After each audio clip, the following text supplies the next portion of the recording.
আসসালামু আলাইকুম। বাংলাদেশের বেশ কয়েকটি জেলা নোয়াখালী, কুমিল্লা, লক্ষ্মীপুর, ফেনী সহ ওই অঞ্চলে ব্যাপক বন্যা দেখা দিয়েছে। বন্যার যে ছবি এ পর্যন্ত সোশ্যাল মিডিয়াতে দেখলাম এবং গণমাধ্যমগুলোতে, সেখানে আমার মনে হয় স্মরণকালের ইতিহাসে সবচাইতে ভয়াবহ বন্যা। তো সেই বন্যাটা কেন হয়, এই বন্যা কাদের জন্য, কাদের সৃষ্ট, সে আলোচনায় যাবার আগে ওটা তো দীর্ঘমেয়াদী প্রক্রিয়া, কিন্তু শর্ট টার্মে যে বিষয়গুলো করা যায় সেটা হচ্ছে যে আমার মনে হয় সরকারের সর্বোচ্চ দিয়ে হলেও অন্যান্য জায়গায় কোনো বরাদ্দ যদি কাটছাট করেও হয়, আপাতত যে মানুষগুলো এখানে আছেন তাদের বাঁচানোর জন্য যা যা প্রয়োজন সেটা আমার মনে হয় করা উচিত। সরকারের যদি ফান্ড সমস্যা মনে করে, তাহলে আমাদের কাছে যদি ইন্ডিভিজুয়ালিও যদি বলে যে আমাদের ধরে দিক, প্রয়োজনে মানুষ এক একজনকে ধরে দিক, আমাকে ধরে দিক, আমাকে বলুক যে 1 লাখ টাকা দিতে হবে, আরেকজনকে বলুক, এরকম তারা 2-4 হাজার মানুষের লিস্ট করুক, এই মানুষকে তাদের দিতে হবে, আমরা তাদেরকে দিয়ে দেব। তারপরেও খুব দ্রুততার সাথে এই মানুষগুলোর যা করা প্রয়োজন এই কাজটা করার জন্য তাদের কাছে অনুরোধ জানাচ্ছি। আমি ব্যক্তিগতভাবে কখনো এই ফান্ড কালেকশনের এই জিনিসটাতে আমি যাই না, কারণ হচ্ছে এটাতে গেলে সমস্যা আছে, নানান ধরনেরই হয়। আমার নামে সোশ্যাল মিডিয়াতে আপনার ফেসবুক পেজ টেজ খোলা, অনেকে এইভাবে টাকা টুকা তুলছে, বিকাশ নাম্বার টাম্বার দিয়ে, সেখানে এগুলো করছে। আমি আপনাদের সবাইকে এই ব্যাপারে সচেতন থাকবার অনুরোধ করছি।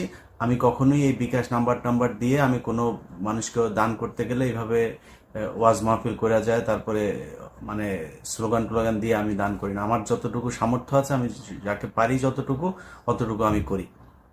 তো যারা আমার নামে ফেসবুক খুলে তারপরে এই ধরনের করছে, তাদেরকে কারা টাকা দিচ্ছে সেটা একান্ত আপনাদের দায়িত্বে আপনারা দিবেন। আমার সেটার সাথে কোনো সংশ্লিষ্টতা নাই, এটা আগেই বলে দিলাম। আরেক ফেসবুকের ভেতরে দেখলাম যে আমার নামে পেজ খুলে তারপর লিখেছে যে দুজন উপদেষ্টার নাম ধরে, নাহিদ এবং আসিফ, তাদের নাম ধরে বলেছে যে তাদের অ্যাকাউন্টের কি টাকা টুকা, এগুলো নিয়ে আলাপ করেছে সেখানে। তো আমি এই ধরনের কোনো কথাবার্তা বলি নাই। আসিফ, নাহিদ সহ ডক্টর মোহাম্মদ ইউনুস, উপদেষ্টাদের যারা এইখানে আছেন, তাদের উপরে আমার এখনো শতভাগ ভরসা, বিশ্বাস আছে যে তারা বাংলাদেশকে ঠিক যেই দিকে আমাদের দেশের যাওয়া উচিত সেই দিকেই তারা নিয়ে যাচ্ছে বলে আমি বিশ্বাস করি। তো তাদেরকে নিয়ে এখনো কোনো খারাপ মন্তব্য করার মতো সময় এখন পর্যন্ত আমি মনে করি না এসেছে। যাই হোক, সেটা অন্য আলাপ। এটা আপনারা সচেতন থাকবেন, আমার নামে যেন কেউ এই ধরনের কোনো পোস্ট টোস্ট এগুলো করলে এই ব্যাপারে আপনারা সচেতন থাকবেন। আমার ইউটিউব চ্যানেলে প্রতিটা ভিডিওতে আমার যে পেজ, সে পেজের লিঙ্ক দেওয়া আছে। এর বাইরে আমার আর কোনো ফেসবুক পেজ নাই। তো যেটা শুরুতে বলেছিলাম যে বন্যাটা কেন হচ্ছে, খুব একদম অন্তর থেকে শান্তি পেয়েছি যে ঢাকা বিশ্ববিদ্যালয়ে বাংলাদেশ সময় গত রাতে আপনার মিছিল হলো। সেই মিছিলে দেখলাম ভারত বিরোধী নানান ধরনের স্লোগান দেওয়া হচ্ছে। ভারত যদি বন্যায় যদি মানুষ মরে, তারপরে বলছে যে 7 সিস্টার দেব আলাদা করে, এই ধরনের কি কি স্লোগান দিয়েছে, খুব খুব ভালো লেগেছে। আমি মনে করি সময় এসেছে ভারতকে দাঁত ভাঙা জবাব দেওয়ার জন্য।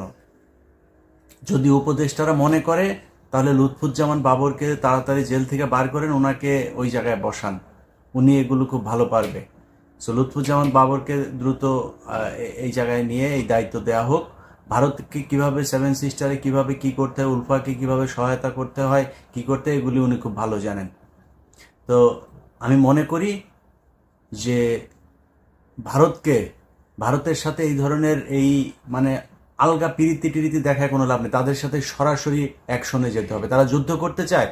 এই ছাত্র আন্দোলনে আপনারা দেখেছেন, আমি নিজেও এই গত 15 বছরে অত্যন্ত হতাশাগ্রস্ত হয়ে তারপরে বিভিন্ন সময় বলেছি যে আমরা কিসের বীরের জাতি, আমরা আসলে বীরের জাতি না, আমাদের সাহস নাই। ছাত্ররা আমার সেই ধারণাকে ভুল করে দিয়েছে। একজনকে গুলি করেছে, তার সামনে বন্দুক নিয়ে গুলি করছে, তারপরে বন্ধুকে নিয়ে তারপরে টেনে হেসড়ে তারপরে সেখান থেকে নিয়ে বেরিয়ে এসেছে। পুলিশ ধরে নিয়ে যাচ্ছে, পুলিশের দিকে চোখ রাঙিয়ে তাকিয়ে আছে, ভয় পায় নাই। গুলি করছে, বুক এভাবে পেতে দিয়েছে পুলিশের বুলেটের সামনে। অতএব এই বাঙালিকে ভয় দেখায় লাভ নাই।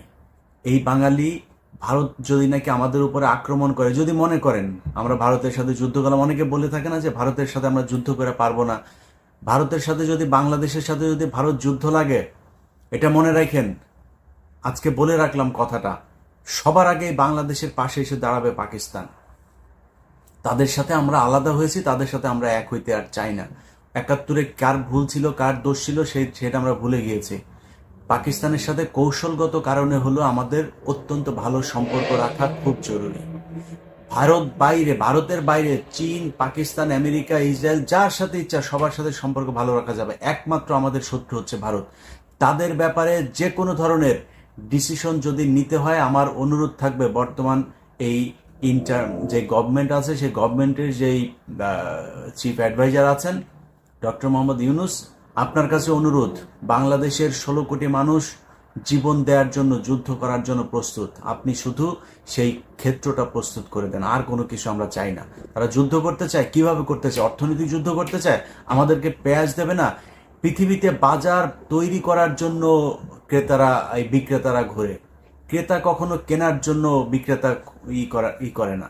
অতএব আমাদেরকে ভারত পেঁয়াজ মাগনা দেয় না, ভারত আমাদেরকে গরু ফ্রি এমনিতেই দেয় না। তারা বিশ্বের বিভিন্ন দেশে গরু রপ্তানি করে, মাংস রপ্তানি করে। সো আমাদেরকে যে খালি আমরাই নিচ্ছি এরকম কোনো কিছু না। তারা যদি না দেয়, আমাদের দেশে যেই এই শিল্পটা আছে, যে গবাদি পশু উৎপাদন শিল্প আছে, সেটা ভালো হবে। তাদের দেশ থেকে যদি আমরা ডিম না কিনি, মুরগি না কিনি, আমাদের দেশে ফার্ম হবে, মুরগির খামার হবে। তারা আমাদেরকে চিকিৎসা নেওয়ার জন্য খোটা দেয়, আমি মেনে নিচ্ছি যে আমরা চিকিৎসা নিতে সেইখানে যাই, কিন্তু আমাদের সরকার যদি চায় এই দেশে ভালো মানের হাসপাতাল তৈরি করবে, এই দেশের ডাক্তারদেরকে সুযোগ সুবিধা দিয়ে এই দেশের এই হাসপাতালের এই চিকিৎসা খাতে যে দুর্নীতি আছে সেগুলোকে ঠিক করে বাংলাদেশের চিকিৎসা খাত ঠিক করবে, আমি মনে করি একজন মানুষও ভারতে যাবে না। যখন ভারতে বাংলাদেশের মানুষ না যাবে, এটা ভারতের বাংলাদেশের মানুষের কাছ থেকে তাদের টাকা ইনকামের সবচাইতে বড় খাত। এই খাত বন্ধ করে দেন, ভারত অনেক সোজা হয়ে যাবে। তারা চিনি দেবে না, গরু দেবে না, আলু দেবে না, পেঁয়াজ দেবে না, দরকার নাই, আমরা না খেয়ে থাকবো। ডক্টর মোহাম্মদ ইউনূস, আমি বলে রাখলাম, বাংলাদেশের মানুষ 10 বছর আলু খাবে না, পেঁয়াজ খাবে না, লবণ খাবে না, চিনি খাবে না, তারপরও ভারতকে শিক্ষা দিতে এই দেশের মানুষ প্রস্তুত। আর যুদ্ধ করতে চায়, ভারত জীবনে কোনোদিন আমাদের সাথে স্থল যুদ্ধ করবে না, সম্মুখ যুদ্ধে কোনোদিন ভারত আমাদের সাথে লাগতে আসবে না, তারা পারবেও না। আর পারমাণবিক হামলা করবেন, বড় ভাই ওইদিকে আছে। বাংলাদেশের উপরে যদি পারমাণবিক হামলা বা এই ধরনের কোনো হুমকি বা মানে প্র্যাকটিক্যালি যদি এই ধরনের কোনো কিছু করা হয়, সেটার জন্য পাকিস্তান সাথে সাথে সেটার জবাব দেবে, আমি বিশ্বাস করি। আপনি এই আন্দোলনে দেখেন, পাকিস্তানে এখন যে আন্দোলন চলছে সরকার বিরোধী, এই সরকার পতন আন্দোলনে যতগুলো পাকিস্তানের পতাকা আছে ততগুলো বাংলাদেশের পতাকা আছে। পাকিস্তানের মানুষ আমাদের শত্রু না। এদেশে শেখ মুজিব এই বদমাইশ ক্ষমতায় আসার জন্য রয়ের সাথে মিলে রয়ের যেই পরিকল্পনা সেটা বাংলাদেশে বাস্তবায়ন করেছে। আদমজি জুট মিলে কারা মানুষ মেরেছিল, 14ই ডিসেম্বরে কারা মানুষ মেরেছিল, এগুলো নিয়ে বহু তদন্ত করা দরকার আছে। বাদ দিলাম সেগুলো, সেই দিন শেষ। পৃথিবীতে বহু দেশের সাথে বহু দেশের হয়েছে, যুদ্ধ হয়েছে। পৃথিবীতে এই পর্যন্ত একবার পারমাণবিক যুদ্ধ হয়েছে, একবার, সেটা জাপানে আমেরিকা মেরেছে।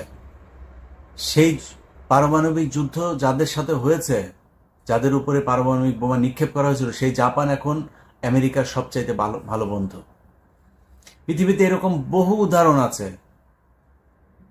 তো আমরা পাকিস্তানের সাথে আমরা আলাদা হয়েছি, কিন্তু বাংলাদেশের মানুষের সাথে পাকিস্তানের মানুষের কোনো দ্বন্দ্ব নাই। ওই সময় যারা রাজনীতি করতো তাদের সমস্যা, পাকিস্তানের রাজনীতিবিদদেরও ওই সময়ের পলিসিতে ভুল আছে। আর বাংলাদেশে ছিল হচ্ছে রয়ের এই মালায়নের বাচ্চা আপনার শেখ মুজিব, বাপ ছিল ওই আপনার হিন্দু, ও রক্তটা হিন্দু, যেই কারণে ওরা এখন পর্যন্ত ওই আপনার করতে পারে না, ভারতের কাছ থেকে ওরা বের হইতে পারে না। আমরা হিন্দুদের মানে ধর্ম নিয়ে হিন্দুদেরকে আমি কোনো কটাক্ষ করছি না, আপনাদের ব্যাপারে আমাদের কোনো নাই, কিন্তু আমার মুসলমান যখন কিনা ভারতের পক্ষ হয়ে কাজ করে, তখন আমি আমার জায়গাটা আমি পরিষ্কার করলাম। সো কে হিন্দু কে মুসলমান সেটা আমার দেখার বিষয় না। আমার দেশ নিয়ে এই শেখ মুজিব, যার বাপ যে হচ্ছে কিনা মানে এই আপনার অবৈধ পয়দা, তার বাপ ছিল হচ্ছে হিন্দু, সে এসে তারপরে মুসলমানের ঘরে উঠছে, কিন্তু রক্তটা তো হিন্দুদেরই, ওই হিন্দুদের প্রতি টান ছিল। বাংলাদেশের সাথে এই পাকিস্তানের এই যে এগুলো আপনার রয়ের হয়ে তারপরে কাজ করে দুই দেশের ভেতরে যুদ্ধ বাজাইছে। সো এই শেখ মুজিব হচ্ছে আপনার আমাদের যেই ক্ষতি, সেই ক্ষতির শুরুটা করে দিয়ে গেছে, সেটার পরেরটা শেখ হাসিনা করেছে। সেখান থেকে বের হইতে আমাদের সময় লাগবে, কিন্তু আমি মনে করি এই পদক্ষেপগুলো নিতে দেরি হয়ে যাচ্ছে। আমাদের যে এই জাতীয় সঙ্গীত, এই জাতীয় সঙ্গীত খুব দ্রুত পরিবর্তন করা উচিত। কারণ আরেক দেশের কোনো নকল করা গানের আপনার লিরিক কখনো বাংলাদেশের হইতে পারে না, জাতীয় সঙ্গীত হইতে পারে না। এটাতে যদি কারো কোনো আপত্তি থাকে, কারো কোনো তর্ক বিতর্ক থাকে, কারো কোনো সন্দেহ থাকে, তাহলে আমার কাছে আসতে পারেন। আমাকে তিনি আপনার দিবেন, এভিডেন্স দিবেন, আমি এভিডেন্স দিব। যদি আমি প্রমাণ করতে পারি যে সে এই রবীন্দ্রনাথ ঠাকুর এটা চুরি করে এনে তারপরে আমাদের দেশের বানিয়েছে, তাহলে এটা এটা বাদ দিতে হবে। আর যদি মনে করেন যে এটা অলরেডি প্রুভড, তাহলে অতি সত্বর এটা বন্ধ করার ব্যবস্থা করতে হবে। আমাদেরকে যখন মনে চাবে তখন পানি দিয়ে মারবেন, যখন মনে চাবে তখন পানি টাইনে নিয়ে যাবেন। আপনার এই ফেনী নদী থেকে আপনার পানি নিয়ে যায় তারা আপনার গ্রীষ্মকালে, আবার এখন বর্ষাকালে তারা আমাদের এখানে পানি ঢেলে দিচ্ছে। অতএব তাদের এটা চলতে দেওয়া যাবে না। যদি প্রয়োজন হয় তিস্তায়, তারা তো ওইদিকে ফারাক্কা বাঁধ খুলে দেয়, তো সো তিস্তায় যদি প্রয়োজন হয়, চায়না আমাদের যে প্রকল্পে করতে চাচ্ছে, প্রয়োজনে চায়নার কাছ থেকে আমরা সহযোগিতা নেব। আমি আগেই বলেছি, ভারতের হাত থেকে বাঁচতে হলে পৃথিবীর ইসরায়েলের কাছে যেও যদি বাংলাদেশের মানুষের সহায়তা নিতে হয়, আমার কোনো সমস্যা নাই। এরা হচ্ছে আমাদের শত্রু, আমাদের কোনো অন্য আর কোনো শত্রু নাই। অথবা যদি চীনের কাছে যাইতে হয়, তাহলে আমি মনে করি বর্তমান সরকারের চীন তো অলরেডি আমাদেরকে প্রপোজাল দিয়েই রেখেছে। সো তাদের সাথে সেই চুক্তি করে তারপরে আমাদের এই করেন, এটার প্রকল্প বাস্তবায়নের ব্যবস্থা শুরু করেন। আর এরপরে ভারত যদি নাকি মনে করে এইসব পদক্ষেপ নেয়ার কারণে আমাদের সাথে যুদ্ধ করবে, ডক্টর মোহাম্মদ ইউনূস আপনাকে বলে দিলাম, তারেক রহমান আপনাকে বলে রাখলাম, যে বাংলাদেশের 16 কোটি মানুষ যখন থেকে ডাক দিবেন, বাংলাদেশের 16 কোটি মানুষ আপনাদের ডাকে যুদ্ধে নামার জন্য প্রস্তুত হয়ে আছে। বাংলাদেশের মানুষ যুদ্ধ করতে চায়, তারা যখন লাগতে চায় তখন আসুক। আমি বহুদিন ধরে বলছি, বহুদিন ধরে, যে বাংলাদেশের সব সমস্যার মূল কারণ হচ্ছে এই ভারত। তারেক রহমান, আপনার কাছে অনুরোধ, হয়তো বাংলাদেশে সেই ইভেনচুয়ালি আপনি ক্ষমতায় আসবেন, আপনি প্রধানমন্ত্রী হবেন, আপনার কাছে অনুরোধ, এখনো পর্যন্ত আপনার দলে কালকে 2 জনকে সদস্যপদ স্থগিত করা হয়েছে, খুব খুশি হয়েছে, এটা বহুদিন আগে দরকার ছিল। এই শামা ওবায়েদের স্বামী হচ্ছে আওয়ামী লীগ।